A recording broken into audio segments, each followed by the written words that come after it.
Moray Verabotai, Shalom Ovracha. On raconte sur un roi qui avait un très grand terrain. Il a appelé un de ses officiers. Il lui a dit, regarde, voilà, tu vois ce terrain-là, il est entre tes mains, vas-y, travaille-le et je veux voir un résultat, je veux voir des belles choses, donc sortir de ce terrain-là. Bien sûr, le roi il demande et cet officier il a commencé à travailler, vraiment il a étudié donc le système, comment faire pour que la terre donne des beaux fruits. Et effectivement, tout est bien passé et il y a eu des bons fruits. Alors qu'est-ce qu'il a fait? Donc cet officier, il a pris donc quelques fruits et il est parti vers le roi pour lui offrir.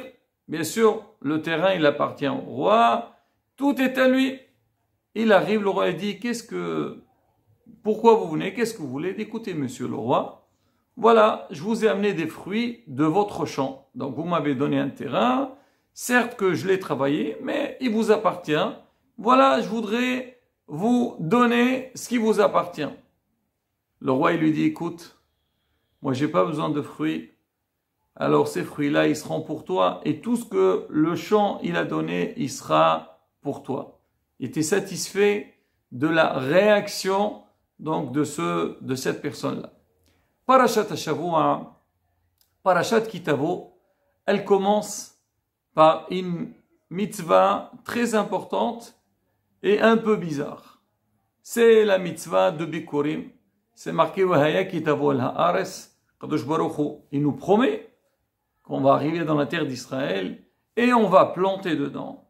Et Hachem il dit, une fois que les arbres ils vont faire pousser des fruits, vous devez prendre les prémices et vous les amener au Beth Amikdash. D'accord, ça peut se comprendre. Surtout nous on sait que dans les lois de la Torah, il y a ce qu'on appelle les Ma'asrot, il y a les trumot, il y a beaucoup de choses, d'accord, avant qu'on va consommer. Donc, on doit donner la part d'Akadosh Baruch Hu, donc au Kohen, Lévi, ainsi de suite. Mais maintenant, ce qui est bizarre dans cette mitzvah-là, c'est que le déroulement de la mitzvah, il a l'air d'être un petit peu spécial et même, je dirais, folklorique.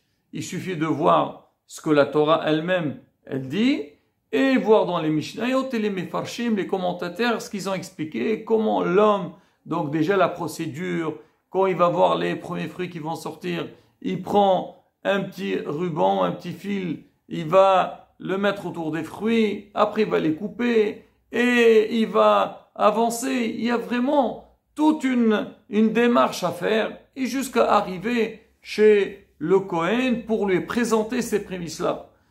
Morena Rav al-Sheikh al-Kadosh, il dit, pourquoi cette mitzvah-là des prémices, elle est différente que les autres mitzvot?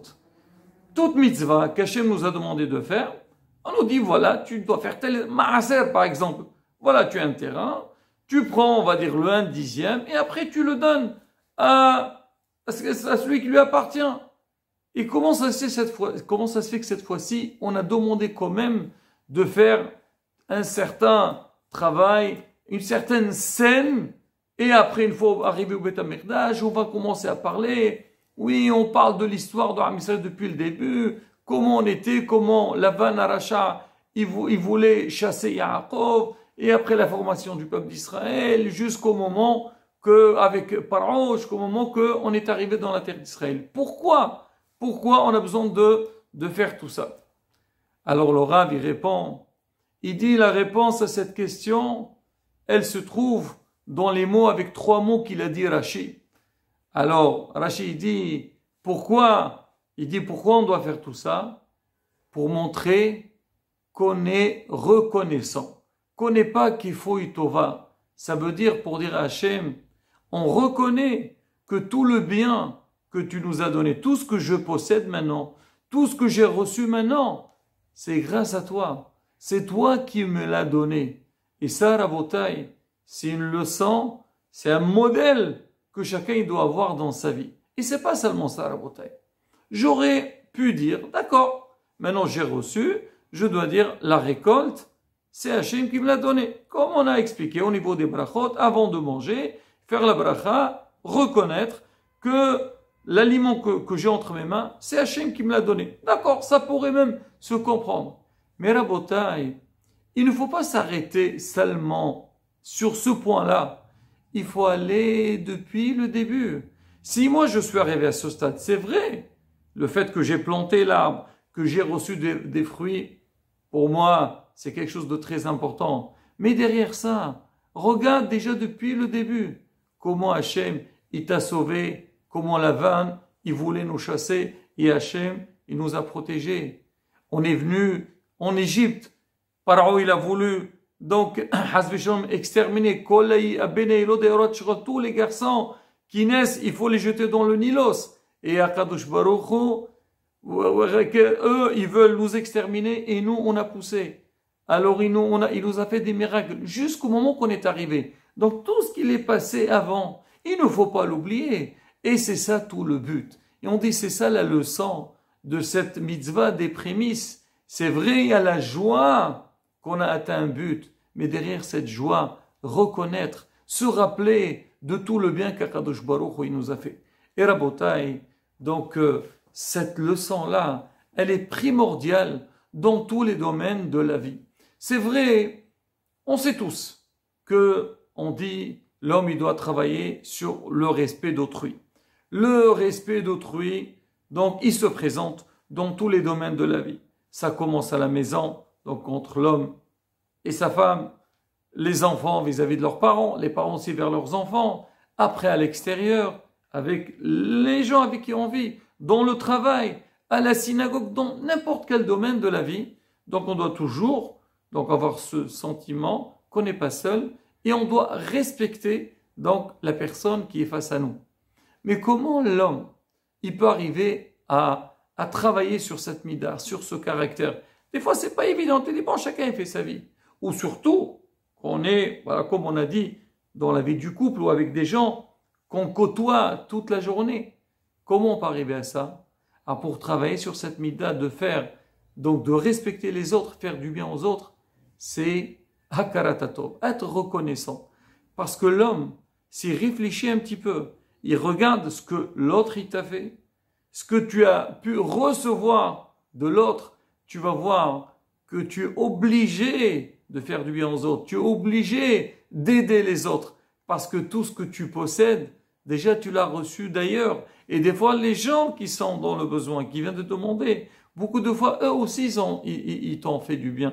Hachamim, ils disent, on regarde malheureusement ce manque de reconnaissance, on le voit chez Adam Arishon. C'est vrai que Adam Arishon, lui, il était considéré comme un malach. Mais malgré tout, nous, on doit apprendre beaucoup de choses de Adam Arishon. Et c'est des choses qu'on les vit, nous, tous les jours. Et ça doit être pour nous des lumières pour voir les bonnes choses qu'il a fait, de les suivre. Et s'il y a eu des fautes, nous aussi, on doit faire attention de ne pas les faire. On dit Adam Arishon, au début, il était seul, et Akadosh Baruch il a dit, L'otov hiyot Adam levado, c'est pas bien que l'homme soit seul, et c'est l'azar kinegdo, je vais créer la femme pour qu'elle vienne à son aide.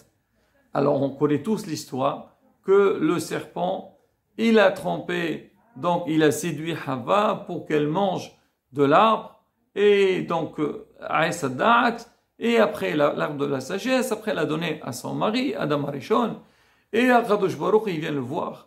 Il lui dit, Adam, pourquoi tu as mangé? Qu'est-ce que tu as fait? C'était quoi la réponse de Adam Arishon? C'est vrai, c'est la femme qui l'a induit à l'erreur. C'est la femme qui lui a dit, tiens, mange. Mais Adam Arishon, qu'est-ce qu'il dit? Ha'isha shirnatata imadi. La femme que tu m'as donnée, c'est elle qui m'a donné et j'ai mangé. Et là, même Rashi, il dit que la manière dans laquelle elle parle à Adam Arishon, c'est une manière qui n'est pas terrible, c'est un peu méprisant. Pourquoi? Il aurait pu dire, la femme elle m'a donné, j'ai mangé. Mais qu'est-ce qu'il dit? La femme que tu m'as donnée, donc quelque part, c'est qui le premier, c'est qui l'origine de la faute? Toi tu m'as donné la femme et regarde ce qu'elle m'a fait et à cause d'elle j'ai fait la faute. Et là malheureusement, c'est le problème qu'on a souvent quand on fait une erreur. qu'est-ce qu'on dit? Non, c'est pas de ma faute, c'est à cause de lui. Toujours, on veut bien mettre la faute sur les autres. C'est à cause des autres que j'ai pas fait. Avant tout, si tu vas voir, même si tu crois que l'autre, peut-être, il était la cause, mais avant tout, regarde aussi l'autre, combien de bien il t'a fait. Est-ce que tu as vu que comme on dit, le point noir chez l'autre? Regarde aussi les points positifs. Alors pareil aussi, Rabotai, dans Avodat Hashem, l'homme, il doit savoir tout le temps, reconnaître tout le bien qu'Hachem nous a fait. Il ne faut pas, des fois on voit qu'il y a un problème, ah qu'est-ce qu'on dit? Oh là là, regarde Hachem, comment il se conduit avec nous. Mais tu as regardé toutes les bonnes choses qu'Hachem t'a données, qu'Hachem t'a fait, ça c'est rien tout ça, ça tu ne le regardes pas. Mais avant tout, Modé Ani Lefanecha, je reconnais, ah j'ai mal, je ne sais pas moi dans le bras. Oh là, pourquoi Hachem tu m'as fait ça? Mais regarde déjà, Baruch Hashem, tu bouges, tu regardes, tu marches, tu comprends, tu réfléchis. Tout ça, c'est rien. D'accord, tu as mal, ça va s'arranger. Et là, justement, à partir du moment que moi, je pars avec ce principe-là, que je mets tout entre les mains d'Akadosh Baruch Hu, Hachem, il me donne.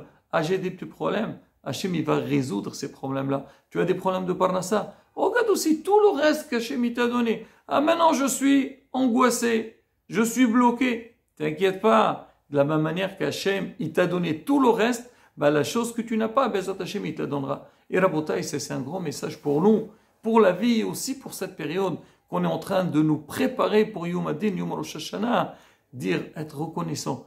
Regardons ce que tout le bien qu'Hachem nous a fait. Si on regarde la liste des demandes qu'on demande à Rosh Hashanah, à Kadosh Baruch Hu, pourquoi on les demande? Parce qu'on sait qu'Hachem, il nous les donne. Alors si tu sais qu'Hachem, il te les donne et toi tu les demandes, ben, reconnais qu'Hachem, il t'a donné. Et c'est ça qui va nous renforcer, Bezat Hashem, dans cette période, qu'on essaie de nous élever, de progresser, Torah Mesud, Vasem Tovim, Bezat Hashem, Venizke, Bezat Hashem, Leshana Tova, on vorech Shabbat, Shalom, on vorach.